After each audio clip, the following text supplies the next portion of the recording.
गजाननं भूतगणादिसेवितं कपित्थजम्बूफलचारुभक्षणम् उमासुतं शोकविनाशकारकं नमामि विघ्नेश्वरपादपङ्कजम्। ॐ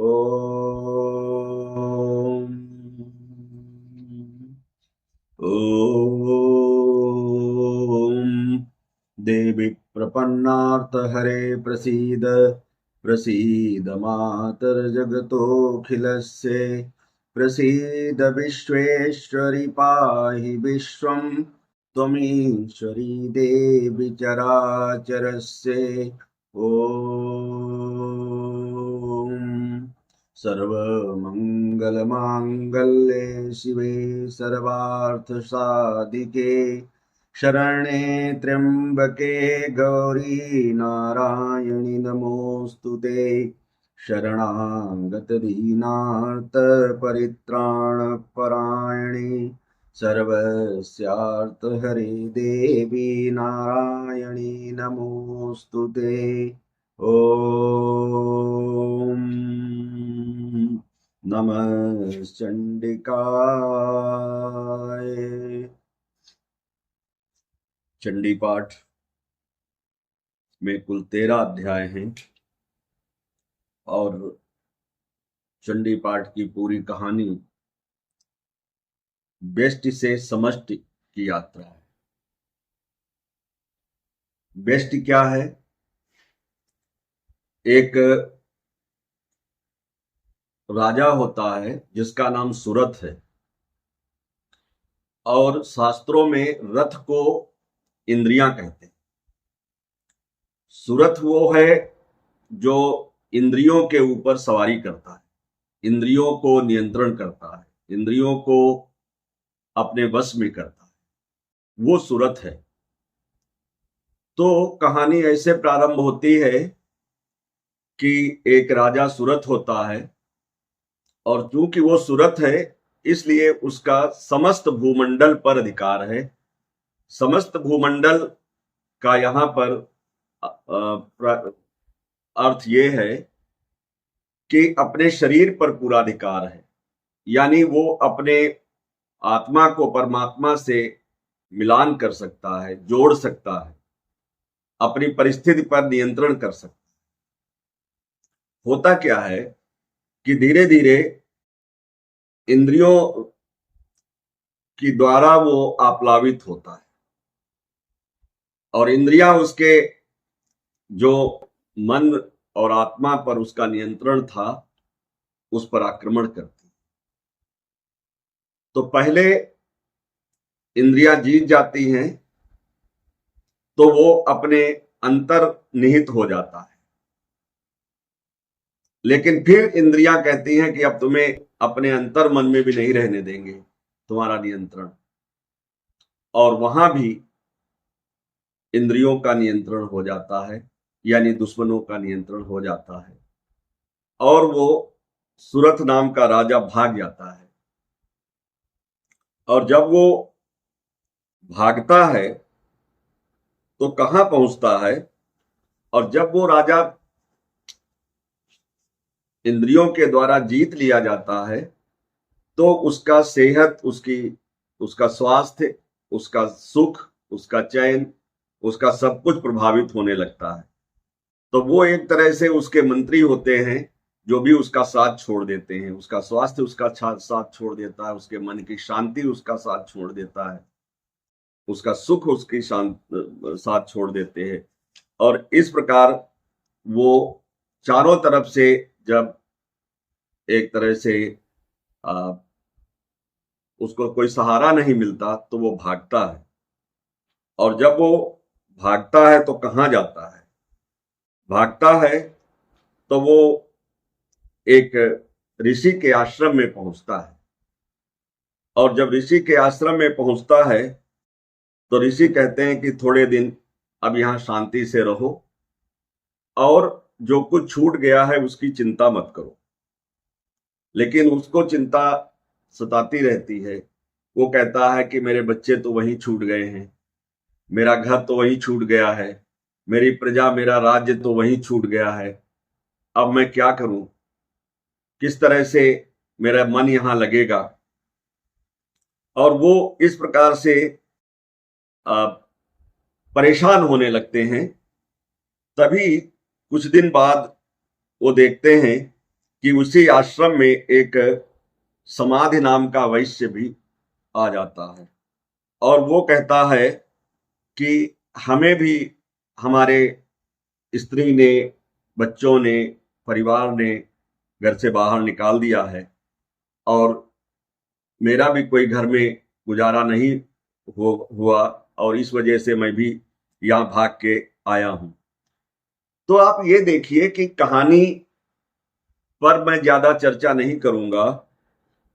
मुख्य रूप से बात यह है कि सुरथ और समाधि वस्तुतः एक ही चीज के नाम है। वो व्यक्ति जो अपने वासना पर, अपने कामनाओं पर, अपने इंद्रियों पर नियंत्रण कर लेता है, वो सुरथ भी होता है और फिर उसका रास्ता समाधि में जाने का खुल जाता है। जब वो समाधि में जाता है तो इसका मतलब समाधि का ये होता है कि भगवान के साथ में, माता रानी के साथ में उसकी मन का, उसकी आत्मा का एकाकार हो गया है। और इस प्रकार से जो समाधि नाम का वैश्य वहां पर उसी आश्रम में फिर से आता है, उसको मिलता है और वो भी अपना दुख दर्द उसको सुनाता है।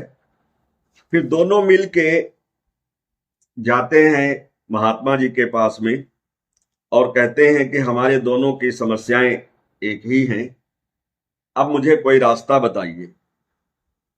तो वो महात्मा जी कहते हैं कि रास्ता है, मैं आपको एक कहानी सुनाता। और वो एक कहानी सुनाते। और वो कहानी क्या है? वो कहानी है कि जो साक्षात नारायण भगवान विष्णु हैं, वहां से कहानी शुरू होती है। अभी संसार का प्रादुर्भाव नहीं हुआ है, वो शेष शैया पर समाधि में लीन है। तब तक मधु और कैटभ नाम के दो उन्हीं के कान से कहते निकले राक्षस। हमने एक बार और बताया था किसी सभा में कि मधु और कैटभ क्या है। मधु जिसको, और वो उनके कान से निकले हैं, एक कान से मधु निकला है नाम का राक्षस और एक कान से कैटभ नाम का निकला है। यानी मधु क्या है? आपको अच्छी अच्छी बातें सुनने का चस्का है, अपनी प्रशंसा सुनने की इच्छा होती है और आपको वो अच्छी लगती है। और ये भी एक तरह का राक्षस होता है, क्योंकि तब आपको जो कोई कोई आपको आलोचना करता है या आपके मन की कोई बात नहीं करता तो आपको अच्छी नहीं लगती। दूसरी बात, जो दूसरा राक्षस निकला भगवान नारायण के दूसरे कान से, उसका नाम था कैटभ। और कैटभ है निंदा। रियल लाइफ में मैं जानबूझ के कहानी वाले भाग को स्किप कर रहा हूं कि कहानी से कोई फायदा नहीं है। हमें इस कहानी को अपने अंदर आत्मसात करना पड़ेगा। और जब हम अपने अंदर आत्मसात करने की बात करते हैं तो जब आप, और ये योग निद्रा क्या है? योग निद्रा, जिसको सही भाषा में कहें, रोजमर्रा की भाषा में, मुगालता है कि हम complacency, the state of complacency है कि हम एक तरह से अपने में गोते लगाते रहते हैं, खुश होते रहते हैं कि हम तो सबसे ज्यादा ज्ञानी हैं, सबसे ज्यादा पावरफुल हैं, सबसे ज्यादा धनवान हैं, सबसे ज्यादा अच्छे हैं, सबसे ज्यादा सुखी हैं, इत्यादि इत्यादि। और फिर हम अपने आप में ही डूब जाते हैं। जब हम अपने आप में डूबते हैं तो हमें एक तो जिज्ञासा होती है कि लोग मेरी स्तुति करते रहें, चाटुकारिता बहुत अच्छी लगती है, तारीफ बहुत अच्छी लगती है, सुंदर सुंदर बातें अपने बारे में बहुत अच्छी लगती हैं, लेकिन वो हम जान नहीं पाते वास्तव में वो निंदा का ही दूसरा रूप है। वो हमें कुछ बताना चाहते हैं, वो हमसे कुछ छीनना चाहते हैं। दूसरी तरफ कैटब यानी निंदा है, जिनको हम दुश्मन समझ लेते हैं, लेकिन दूसरी जगह शास्त्रों में कहा गया है निंदक नेरे राखिए, लेकिन उसको भी हम दुश्मन ही समझते हैं। तो कहते हैं कि हजारों सालों तक भगवान की लड़ाई उन मधु और कैटब नाम के राक्षसों के साथ हुई और भगवान उनसे जीत नहीं सके।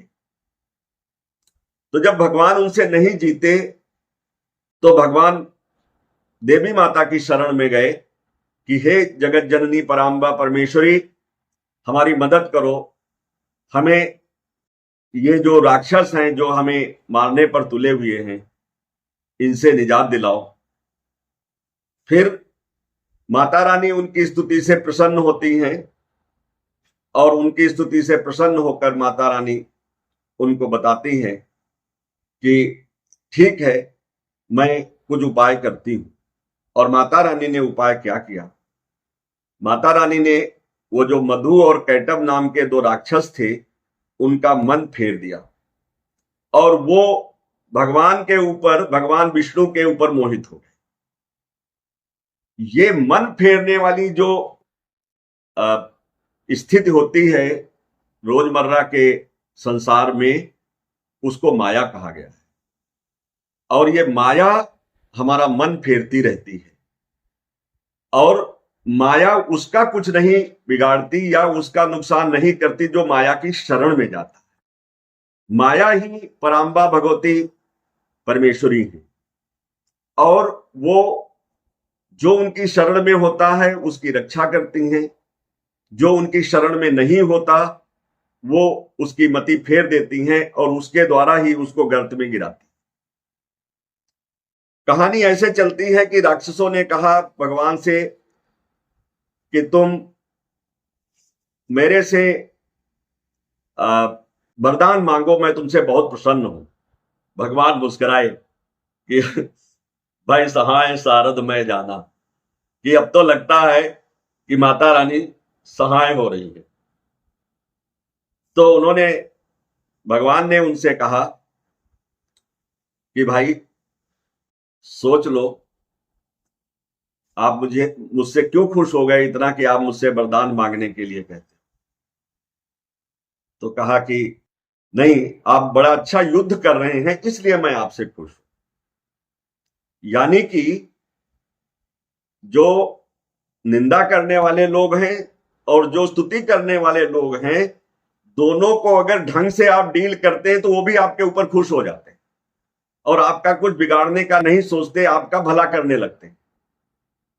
तो भगवान ने क्या कहा कि ठीक है, अगर आप खुश हैं तो आप मुझे वरदान दीजिए कि मेरे हाथों मारे जाओ। अब वो फंस गए और वो उन्होंने कहा ठीक है, आपको हमने जैसा वरदान दिया है। अब आज का जमाना तो था नहीं कि वो झूठ बोल देते कि मेरे ही मारने का, मेरे से ही वरदान मांग लिया। तो उन्होंने कहा ठीक है, आप मारो और भगवान उनके ऊपर जीतते हैं। कहते हैं कि वो इतने विशाल काय थे कि मधु कैटब की जो मेधा थी, यानी जब वो मारे गए भगवान के सुदर्शन चक्र ने से उनका सिर काटा गया, तो वो मेधा ही सब जगह फैल गई। और उसका मेधा मतलब जो अंदर का हाड़ मांस है, वही सब जगह फैल गया। और वही जब सूखा तो फिर वो मेदिनी कहलाया, जो मेदिनी मतलब धरती। तो धरती क्या है? धरती वो अच्छाई और बुराई का मेल है। कहीं पर बंजर धरती है, कहीं पर अच्छी बढ़िया शस्य श्यामला हरी भरी धरती है।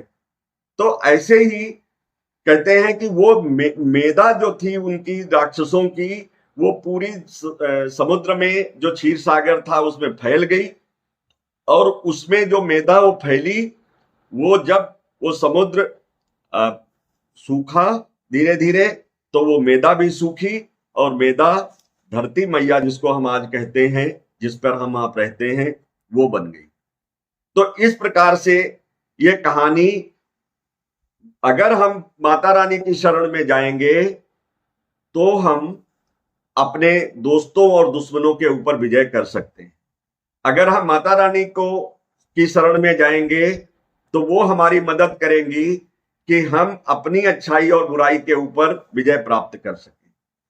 अगर हम माता रानी की शरण में जाएंगे तो वो हमारे नीचे एक धरती पैदा करेंगे जिस पर हम पैर रख सकते हैं, हम जी सकते हैं। नहीं तो हम पानी में गोते लगाते रहेंगे। तो पानी में गोते लगाने से सृष्टि नहीं होती। इसलिए ये देवी माता के प्रताप से ही संभव है कि ये जो सृष्टि है ये हो, आप अपनी इंद्रियों पर विजय प्राप्त कर सकें, आप अपने मन का, अपने जो पराम्बा भगवती हैं, जो आपके इष्ट देव हैं, उनसे मिलन कर सकें। और अंत में क्या है, जो ऋषि हैं वो क्या है, उनका नाम है शांति। शांति कब आएगी? जब हम किसी की शरण में जाएंगे। जब हम, ये विवेक कहां से आएगा? जब हम शांति हमारे अंदर होगी। लेकिन जब शांति नहीं होगी तब तक विवेक नहीं आएगा, तो हम भगवान का अवलंबन भी ढंग से नहीं कर पाएंगे। तो इस प्रकार से ये पहला अध्याय होता है समाप्त। और इसमें जो अंत में ब्रह्मा जी माता जी की स्तुति करते हैं, और वो स्तुति बहुत बढ़िया है। तुम स्वाहा तुम सुधा तुम ही वखटकार सुरात्मिका, सुधा तुम अक्षरे नित्ये त्रिधा मात्रात्मिका स्थिता, अर्धमात्रा स्थिता नित्या यानुच्चार्या विशेषता, तुमेव संध्या सावित्री तुम देवी जननी परा, तो यही तद्धार्यते विश्वम तो यही तत्सृज्यते जगत्, तो यही तत्पाल्यते देवी तुमस्यन्ते च सर्वदा, विशिष्टौ सृष्टिरूपा त्वं तिथिरूपा च पालने, तथा संहृतिरूपान्ते जगतोऽस्य जगन्मये, महाविद्या महामाया महामेधा महास्मृति महामोहा च भवति, महादेवी सुरेश्वरी प्रकृतिस्त्वं च सर्वस्य गुणत्रय विभामिनी। प्रार्थना बहुत लंबी है और बहुत मीनिंगफुल है। अगर इस स्तुति को ढंग से देखें तो ऐसा लगता है कि सृष्टि की पूरा जो कारण स्वरूप है वो देवी माता है।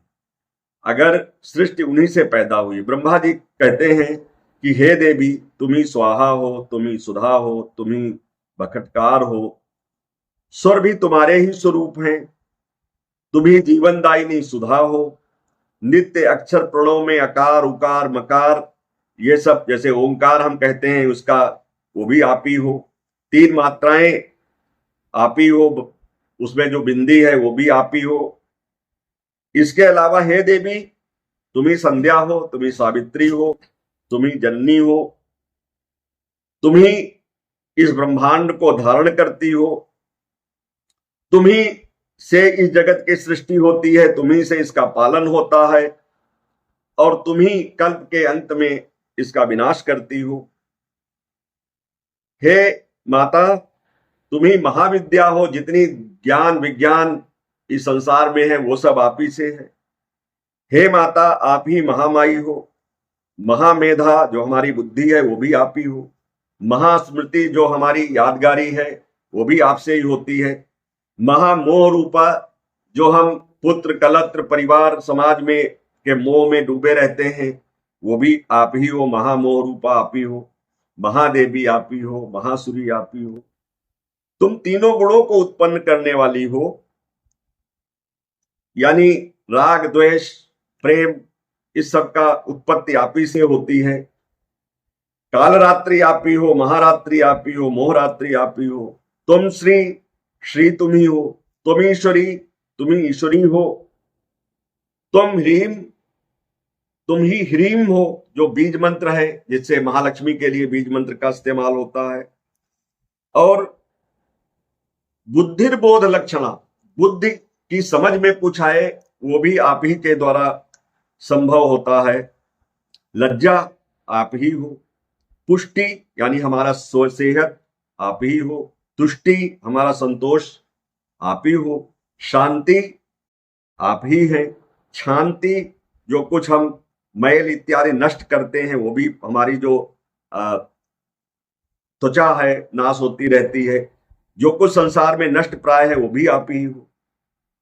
इस प्रकार से जो कुछ भी है वो सब माता रानी ही है, उन्हीं से निकली है सब चीजें। तस्य सर्वस्य या शक्ति सा तुम किम स्तूयसे तदा। ये जो कुछ भी शक्ति स्वरूप है, जितनी एनर्जी ऊर्जा रूप में है, वो शक्ति हे माता आप ही हो। और इसीलिए त्वया जगत सृष्टा, तुम जगत की सृष्टा हो, जगत की पालन करता हो, तुम्ही निद्रा लाती हो, और तुम्ही स्तुति स्वयं भी तुम्ही हो। अगर आपकी प्रेरणा नहीं होगी तो कोई आपकी प्रार्थना भी नहीं कर पाएगा, आपकी शरण में भी नहीं पहुंच पाएगा। आप कृपा करती हैं तभी कोई आपकी शरण में पहुंचता है। और सोपि निद्रावसम नीता कस्त्वाम स्तोतु महेश्वरः विष्णु शरीर ग्रहण महिमीशान एवच। आपसे ही जितने भी ब्रह्मा विष्णु महेश हैं सब पैदा हुए हैं। आपने अपने कार्यों के या संसार के कार्यों के निष्पादन के लिए इनको प्रादुर्भूत किया है। और इस प्रकार से हे माता, आप प्रबोधम च जगत स्वामी नियता मच्चितो लभ, हम तो बहुत छोटे हैं, आप हमारे ऊपर कृपा करिए, हमारे जीवन को सुखमय बनाइए, हमारे जीवन में अपने प्रति भक्ति उत्पन्न करिए, और ऐसा करिए कि हम जिस वजह से इस संसार में आए हैं उस कारण को सार्थक कर सकें। और ये आपके कृपा के बिना संभव नहीं है हे माता। इस प्रकार से जब ब्रह्मा जी ने स्तुति की माता रानी की, तो माता रानी प्रसन्न हुई और उन्होंने आशीर्वाद दिया, और उसके बाद में वो लुप्त हो गई, अंतर्ध्यान। फिर द्वितीय अध्याय की कहानी है जिसमें महिषासुर नाम का एक दैत्य होता है। और महिषासुर नाम का दैत्य जो है, महिष क्या है? महिष हमारा अहंकार है। तो उस अहंकार से भी आप तब जीत सकते हैं जब माता रानी की शरण में हो। कहते हैं कि उस महिषासुर नाम के राक्षस ने सभी देवताओं के ऊपर, पूरे संसार के ऊपर अधिकार कर लिया। सूर्य इत्यादि समस्त देवता, अग्नि इत्यादि सब के ऊपर नियंत्रण स्थापित कर लिया। और जब कहीं दुनिया में कोई रास्ता नहीं बचा तो सभी देवता इकट्ठा होकर माता रानी के पास गए, और माता रानी ने युद्ध किया महिषासुर के साथ में, और युद्ध करके और उसके बाद में उसको समाप्त किया। तो यानी आपके अंदर का जो अहंकार है वही आपको निगलता है, और ऐसा कोई भी नहीं हुआ प्रभुता पाहि काहि मद नाही। संसार में कोई ऐसा नहीं हुआ जिसके अंदर अहंकार न हो। तो अहंकार स्वयं को निगलता है, और इस प्रकार जब तक हम माता जगदम्बा के शरण में नहीं होंगे तब तक हम अहंकार को नहीं जीत सकते।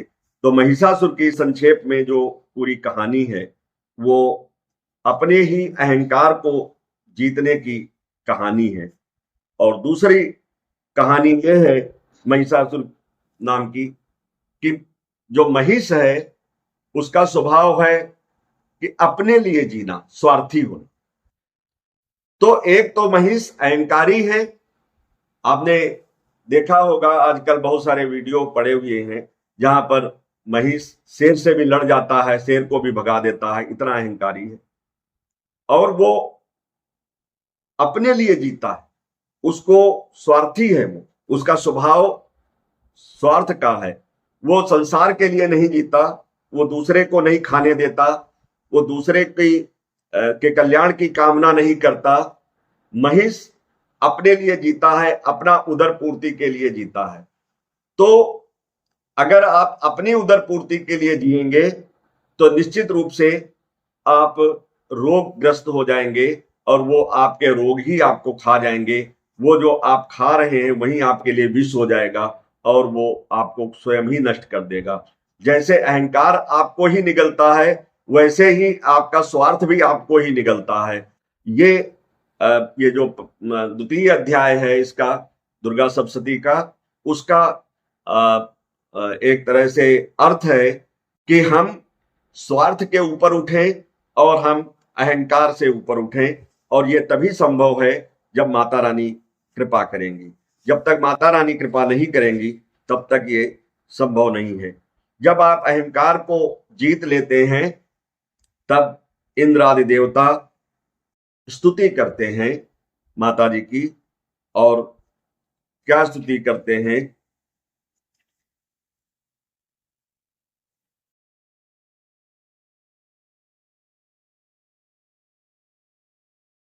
कि आपके बिना संसार में कुछ भी नहीं है, आपके इच्छा के बिना एक पत्ता भी नहीं हिलता। देव्या यया ततमिदम जगदात्म शक्त्या निशेष देव गण शक्ति समूह मूर्त्या ताम अंबिका अखिल देव महर्षि पूज्याम भक्त्या नतास्म विदधातु शुभानि साना। शुभानि साना यानी वो माता रानी हमारा शुभ करे, हमारा जितना भी कल्याण है वो माता रानी करे, और कल्याण के लिए हमें माता रानी की शरण में जाना पड़ेगा। यस्या प्रभाव मतुलम भगवान अनंतो ब्रह्मा हरश्च नहि वक्तुमलम बलम च सा चंडिका अखिल जगत परिपालनाय नासाय चाशुभ भयस्य मतिम करोति। जिसका गहराई, जिसका आर पार ब्रह्मा विष्णु महेश भी नहीं पा सकते, ऐसी माता रानी हमारे सबके ऊपर कृपा करें। या श्री स्वयं सुकृतिना भवनेश्वलक्ष्मी पापात्मनाम कृतिधियाम हृदय सुबुद्धि श्रद्धा सताम कुलजन प्रभवस्य लज्जा ताम त्वाम नता स्म परिपालय देवी विश्वम। आप ही श्री हैं, यानी हमारी कल्याण स्वरूपिणी है। आप ही अच्छाई हैं, सुकृतिना, हमारा जितना भी हम अच्छे काम करते हैं वो भी आप ही हैं। आप ही हमारी लक्ष्मी और अलक्ष्मी है, यानी लक्ष्मी भी आप ही हैं, दरिद्रता भी आप ही हैं, हमारी पाप बुद्धि और पुण्य बुद्धि भी आप ही हैं। इसलिए हम आपकी ही शरण में आते हैं। श्रद्धाम सता कुल जन प्रभवस्य लज्जा, हम श्रद्धा पूर्वक आपकी शरण में आ जाएं, यही हम आपसे मांगते हैं। इसका ही आप आशीर्वाद दीजिए।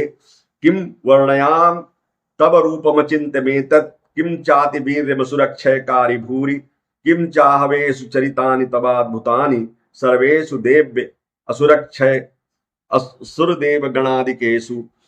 माता रानी, मैं आपकी कोई भी अच्छाई, आपके चरित्र को, आपके रूप को वर्णन करने में असमर्थ हूं।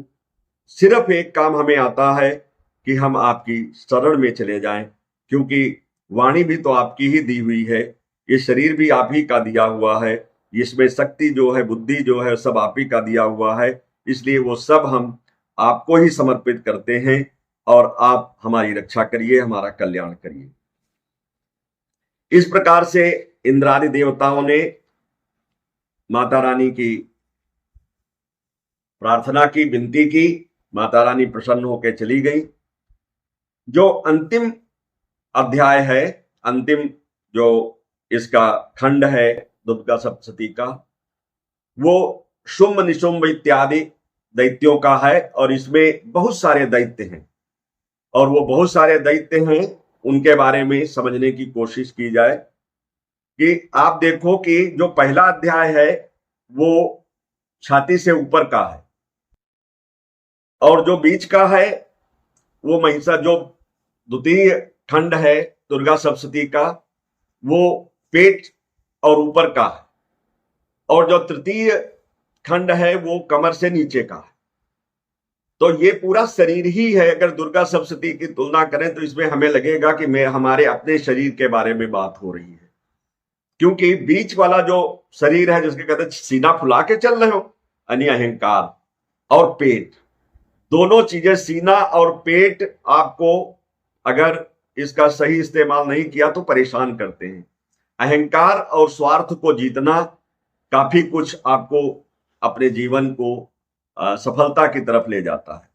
अंतिम इसमें यह है कि एक शुंभ और निशुंभ नाम के राक्षस होते हैं जिन्होंने फिर से पूरे ब्रह्मांड को जीत लिया है। तो ब्रह्मांड क्या है? ब्रह्मांड हमारा शरीर ही है, जिसको वो जो हमारे, और दैत्य या राक्षस कौन है? हमारे ही अवगुण हैं जो हमारे ऊपर अधिकार कर लेते हैं और हम फिर उन्हीं अवगुणों में बहते चले जाते हैं। तो सारे देवता मिलके अगेन माता जी की शरण में जाते हैं और वो फिर से बहुत अच्छी विनती करते हैं माता रानी से कि आप ही चेतना हो हमारी, आप ही विष्णु रूप से हो, आप ही निद्रा रूप से हो, बुद्धि आप ही हो, क्षुधा आप ही हो। हे माता रानी, शक्ति भी हमारी तुम ही हो, तृष्णा भी तुम आप ही हो, जाति भी हमारी आप ही है, लज्जा भी आप ही है, शांति भी आप ही है, श्रद्धा भी आप ही है, कांति भी आप ही है, लक्ष्मी भी आप ही है, हमारी याददाश्त भी आप ही है, हमारा रोजगार रोजी आप ही है, दया भी आप ही है, तुष्टि और सब कुछ आप ही है, हमारी जो ज्ञान और भ्रांति है वो भी आप ही है, इसलिए हम आपकी शरण में हैं, आप हमारी रक्षा करो। इस प्रकार से जब आपको इंद्रियों पर विजय नहीं होती, आपके अंदर जो दोष हैं उन पर आप विजय नहीं कर पाते हैं, तो आप अपने अंदर जो सुपर कॉन्शस पावर है, यानी जिसको हम माता रानी कहते हैं, जिसको हम देवी माँ कहते हैं, जिसको हम पराम्बा परमेश्वरी जगदीश्वरी भगवती कहते हैं, उनकी शरण में जाएं। तो उन्होंने क्या पैदा किया?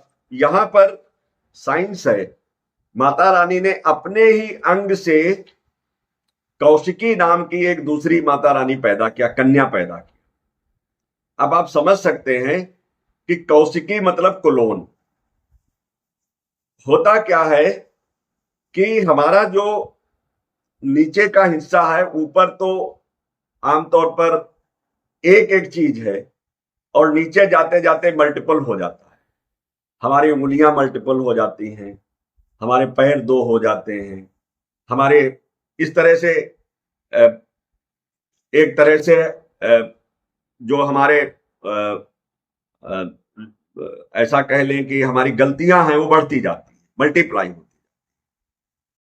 तो वो कौशिकी नाम की माता कन्या रूप में वहां स्थित हैं और उनके एक दूत ने जाके उनको बताया, शुंभ निशुंभ को, कि आपने इतने सब चीजें जीत ली, रत्न जवाहरात ऐरावत, दुनिया की पूरी समृद्धि, लेकिन आप अभी भी बिल्कुल गरीब ही हो। कहते क्या बात है? कहते वहां पर एक बहुत सुंदर स्त्री है और जब तक वो आपके महल का शोभा न बने, आपकी जिंदगी का हिस्सा न बने, तब तक आपकी ये सारी विजय पताका बेकार है। और ये लोभ दर्शाता है। वहां पर स्वार्थ था, यहां पर लोभ है, यहां पर कामना है, काम है। तो काम और लोभ ये एक तरह से मीठे रोग हैं जो लगते तो अच्छे हैं लेकिन अंदर ही अंदर नष्ट करते हैं इंसान को। तो उसने कहा कि जाओ उनको हमारा संदेश दो और बुला लाओ, और हम जिसके साथ हमारे या शुंभ या निशुंभ के साथ जिसके साथ चाहेंगे उसके साथ भी उनके शादी कर लेंगे। तो वो जाता है, जाके माता रानी को ये कहता है कि मैं शुंभ और निशुंभ का दूत हूं और आपके पास आया हूं, तो आप वहां चलो। और वो तो इंद्र आदि सबको जीत चुके हैं, वो तो किसी को भी, ब्रह्मा विष्णु महेश भी उनके ऊपर नहीं है। आजकल पूरे संसार का संचालन वही कर रहे हैं और वास्तव में वही कर रहे हैं। आजकल लोभ और मोह और इस तरह के जो लंपटता है वही पूरे संसार को संचालित कर रही है। तो ऐसा उसने कहा और आप चलिए और उनके महारानी बनिए। और उन्होंने ये भी कहा कि हम दो भाई हैं, अगर आप जिसको ठीक समझें उसके साथ में विवाह कर लें। तो उन्होंने कहा कि ये जो लोभ और मोह नाम के दो भाई हैं, इनसे हमें कोई लेना देना नहीं है, क्योंकि वास्तव में हमने एक प्रतिज्ञा कर रखी पहले से ही, और प्रतिज्ञा क्या है? यो माम जयतु संग्रामे यो मे दर्प विपोहति यो मे प्रतिबलो लोके स मे भर्ता भविष्यति। यो माम जयति संग्रामे, जो मुझे युद्ध में पराजित करेगा, जो मेरे दर्प को यानी मेरे अहंकार को व्यपोहति नष्ट करेगा, यो में प्रतिबलो लोके, जो मुझे हराएगा, स में भर्ता भविष्यति, वो मेरा भर्ता होगा, वो मेरा पति होगा। तो उन्होंने बहुत कहा कि आप चक्कर में मत पड़िए और उनका आप भी बल नहीं जानते, लेकिन माता रानी ने कहा कि नहीं, हम जानते हैं और हमने प्रतिज्ञा कर रखी, प्रतिज्ञा कैसे मैं तोड़ दूंगी। वास्तव में ये जो जिसको सतीत्व तो कहते हैं, जिसको एक तरह से हम अपनी इच्छाओं पर नियंत्रण करते हैं, उनका सूचक माता कौशिकी है, सत्य की, सतीत्व की। तो उन्होंने कहा कि जो कोई मुझे हराएगा, मेरे सतीत्व के ऊपर का चरित्र प्रकट करेगा, वही मेरा पति होने योग्य है। तो वो किसको भेज रहा है? उसको गुस्सा आ गया, और गुस्सा भी नीचे का ये गुण अवगुण है कि जो कमजोर लोग होते हैं वही गुस्सा करते हैं। गुस्सा अहंकार का भी द्योतक है, और गुस्सा क्रोध ये लोभ का भी द्योतक है। जब लोभ पूरा नहीं होगा या कामना पूरी नहीं होगी, मोह के से ग्रस्त हम पहले से ही हैं, तो हमारे अंदर क्रोध आता है। तो उन्होंने कहा जाओ बालों से पकड़कर उनको घसीट के लाओ। देखता हूं, अभी तक तो मैंने अच्छे व्यक्ति का परिचय दिया है, अब वो हमारी बुराई देखेंगी। तो उन्होंने किसको भेजा? शुंभ ने। उन्होंने धूम्रलोचन नाम के एक राक्षस को भेजा। धूम्रलोचन क्या है? जिसकी आंखों में धुआं धुआं है, जिसको कुछ दिखता नहीं है, जिसको सब धुंधला धुंधला नजर आता है। जैसे लोग कह देते हैं ना कि आपके आंखों पे पट्टी बंधी हुई है, तो एक तरह से मोहग्रस्त व्यक्ति के आंखों पर पट्टी हो जाती है, ऐसे व्यक्ति को वो भेजता है। और उसको माता जी ने जाते ही परास्त कर दिया, मार दिया। फिर वो लोग भागते हैं और फिर उनको बोलते हैं कि जाओ। वो धूम्रलोचन को तो उन्होंने जाते ही खत्म कर दिया। यानी अच्छाई के आगे ये जो आंखों पे पट्टी वाले लोग हैं, जिनको अपना स्वार्थ या अपनी कामना, अपना लोभ ही दिखाई देता है, वो कितनी देर टिकेंगे? तो उसने किसको भेजा? चंडमुंड को भेजा। और चंडमुंड को जब भेजा तो चंडमुंड क्या है? चंडमुंड मतलब जो एक गंदे आदमी के साथ में लंपट लोग लग जाते हैं, ये लग्गू भग्गू हैं। तो ये बहुत सारे, अच्छे के आगे पीछे नहीं कोई लगता, लेकिन बुरे के आगे पीछे देखो कि कितना बड़ा गैंग होता है, उसको गैंग कहते हैं। ये चंडमुंड क्या है? वो गैंगस्टर्स के गैंगस्टियर्स हैं, वो एक तरह से लग्गू भग्गू हैं। और ये गए, इनको माता जी ने दो चपेड़े मारे और मार कूट के और मार डाला, खत्म कर दिया। अब उसको बहुत तकलीफ हुई कि याद मेरे लग्गू भग्गू सारे मारे जा रहे हैं, तो कैसे काम चलेगा? इसका मतलब कोई मामला गड़बड़ है। तो अंत में उसने किसको भेजा? उसने रक्त बीज नाम के राक्षस को भेजा। और ये बड़ा सिंबॉलिक है। रक्त बीज क्या है? जो बुराई एक तरह से रक्त बीज है। ये जब धरती पे गिरती है बुराई, तो 100 गुना लेके जाती है। इस तरह से जो रक्त बीज था, वो उसको जब भी उसका बूंद धरती पर गिरता था, तो उसके जैसे हजारों और राक्षस पैदा हो जाते थे। बुराई का यही स्वरूप है कि बुराई अगर मतलब बुराई डिस्प्रपोर्शनेटली बढ़ती है, तो वो बुराई का सूचक है। तो माता जी ने उसके लिए क्या किया? माता जी अच्छाई का द्योतक है, तो उन्होंने उसको कहते हैं कि माता जी ने उसका रक्त ही पी लिया। रक्त पी लिया। माता जी कोई रक्त पिपासु है? नहीं, रक्त पिपासु नहीं है। उन्होंने बुराई को पी लिया, पूरी बुराई को ही खत्म कर दिया जड़ से। तो जब तक आप बुराई को जड़ से नहीं खत्म करेंगे, तब तक बुराई किसी न किसी रूप में जीवित होती रहेगी, और बुराई किसी न किसी रूप में सामने आने से वो और बढ़ती रहेगी और बढ़ती रहेगी।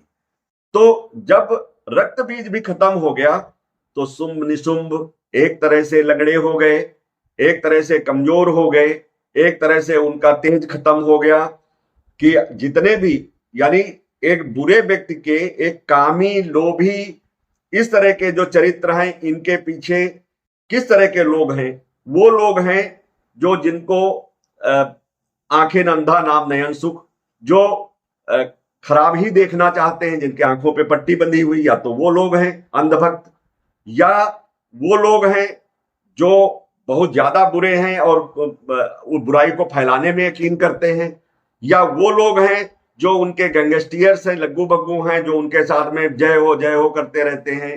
तो इस प्रकार से जब ये सब लोग सपोर्ट सिस्टम खत्म हो जाता है तो बुराई कमजोर पड़ जाती है।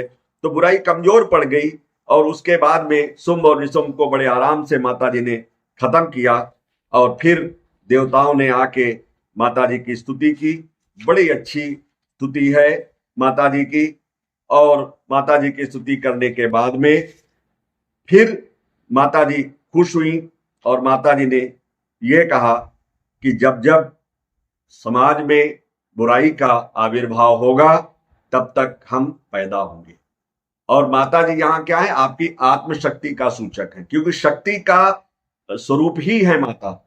तो ये आपकी आत्मशक्ति का सूचक है कि आप किसी भी माया मोह बुराई को अपने ऊपर पनपने मत दीजिए और इसको बहुत दृढ़ता के साथ में कुचल दीजिए, तभी आप जीत सकते हैं। नहीं तो ये बुराई किस्तों में खत्म नहीं होती। फिर माता जी ने यही कहा कि जब जब समाज में इन बुराइयों का प्रादुर्भाव होगा तब तब मैं पैदा होंगी और अनेक रूपों में आऊंगी और अनेक रूपों में आके और दुनिया की, समाज की, लोगों की रक्षा करूंगी। उन्होंने कहा कि जब भी लोग अनंभस यानी पानी नहीं बरसेगा तो मैं शाकंभरी बन के आऊंगी और लोगों को शाक खिलाऊंगी। जब जब खट पदी जीवों का यानी 6 पैर वाले जीवों का होगा जो इंसानों को नुकसान पहुंचाएंगे तो तब भी मैं पैदा होंगी। अनेक रूपों में जब जब इस तरह की बुराइयां आएंगी समाज में तब तब मैं आऊंगी। और उसके बाद में अंतिम रूप से सूरत और समाधि रूपी वैश्य को वो आशीर्वाद देती है कि अब आप जाइए, अब आप जीत चुके हैं। यानी इंद्रियों पर विजय और कामनाओं पर विजय। इंद्रियों के पर विजय, कामनाओं पर विजय, लोभ और क्रोध पर विजय। अगर इन पर विजय हो जाएगी तो आप सूरत और समाधि बन जाएंगे। और इस प्रकार से ये जो दुर्गा सप्तशती का पूरा आख्यान है, ये अपने ऊपर विजय प्राप्त करने का है, अपनी बुराइयों के ऊपर विजय प्राप्त करने का है, अपनी अच्छाइयों को सबल करने का है। और ये तभी हो सकता है जब आपकी बुद्धि अच्छी हो, सत्संगति मुदमंगल मूला, यानी इसमें सच्चाई हो, इसमें दृढ़ता हो, इसमें परमात्मा के प्रति, पराम्बा भगवती जगदम्बा के प्रति समर्पण हो। क्योंकि बिना समर्पण के आप इन बुराइयों को जीत नहीं सकते।